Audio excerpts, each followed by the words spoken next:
Emperor Nero burns Christians alive as human torches to light up his crazy garden parties. Nero is one of the most notorious Roman emperors in history, notorious for his extravagance, his debauchery, and his madness. But among the many things he's known for, one stands out above all else: setting Rome ablaze. This infamous event has inspired countless works of art throughout the ages, and remains one of the most well-known disasters in world history. But while it may be a well-known story, there are many people who don't know how close the emperor came to burning alive as well. The Great Fire of Rome began in the year 64 AD and raged for 6 days before being brought under control. As I said, he played the part of the concerned leader very well. Instead, they were forced to move outside the city walls. Now, if you're not familiar with the history of Christianity, this might sound confusing. After all, Christianity was founded centuries before Nero's reign, and there were thousands of Christians living in the Roman Empire at the time.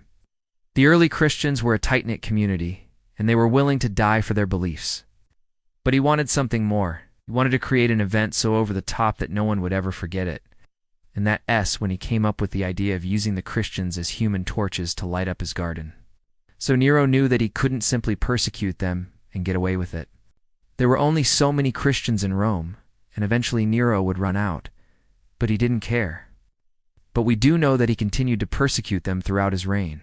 Eventually he would be forced to flee Rome and live out the rest of his life in hiding.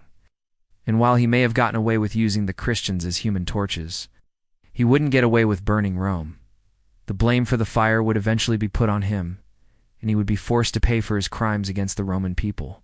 He had plenty of other ways to torture and kill people, and he was happy to continue using the Christians as human torches until there were none left.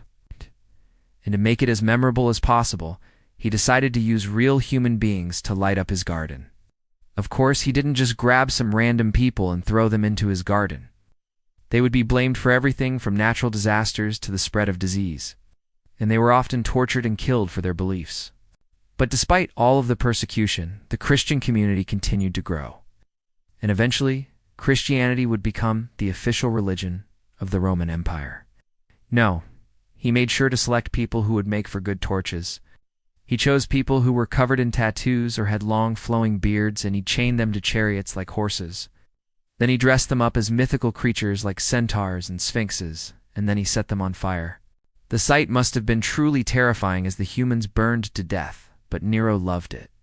It was everything he could have asked for and more.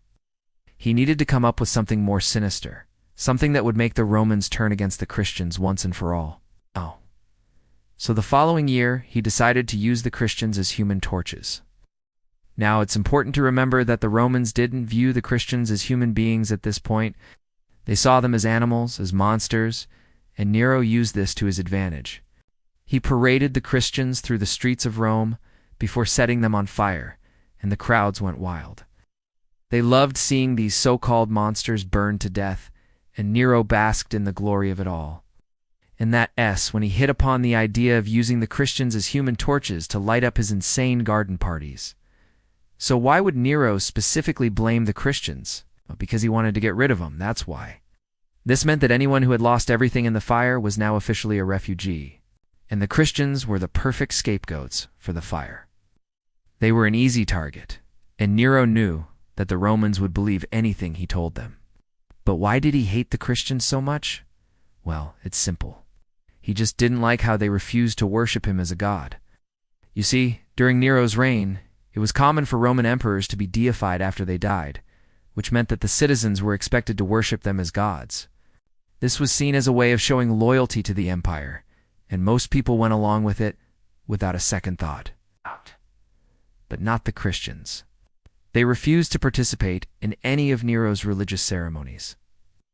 And they even went as far as to claim that Jesus Christ was the only true God. This, of course, didn't go down well with the emperor, and he began persecuting the Christians in retaliation. But this was actually a bad thing for Nero, because he could use the fact that there were refugees in Rome as a way of getting more power.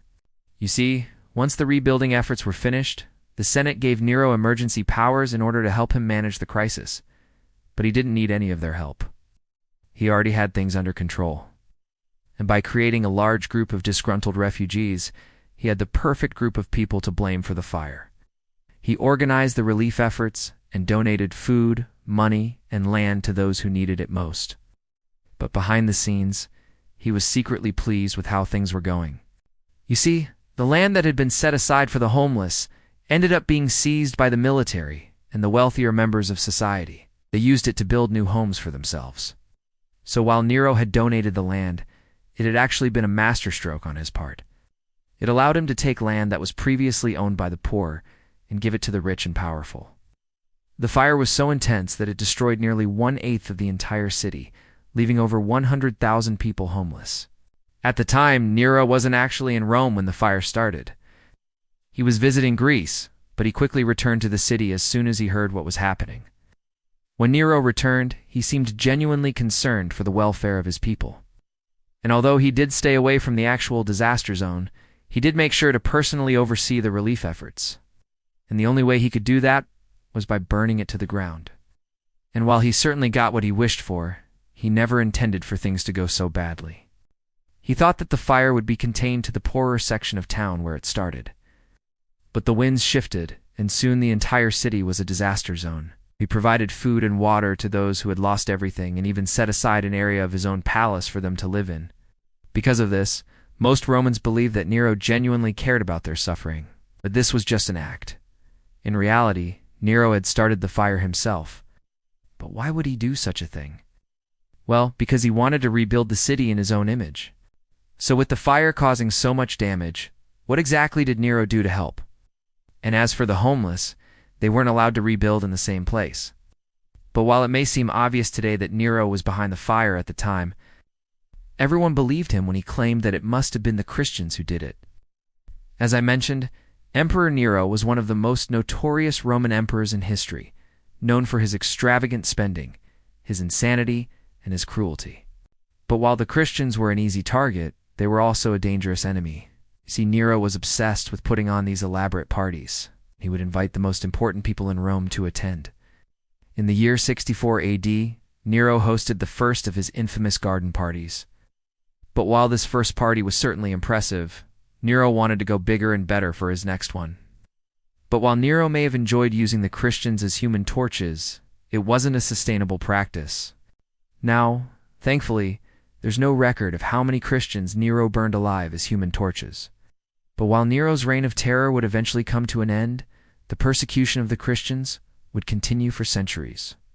If you think that's crazy, wait till you hear about the time.